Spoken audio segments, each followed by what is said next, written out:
So again, from the rest of the Philippines, we can express the gratitude for all that the United States has done in this country and really support of our alliance and the adherence, strong and plus adherence.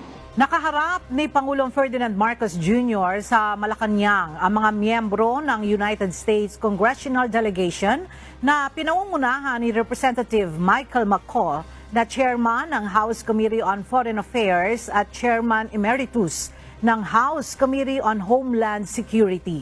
Pinasalamatan ni Representative McCaul si Pangulong Marcos Jr.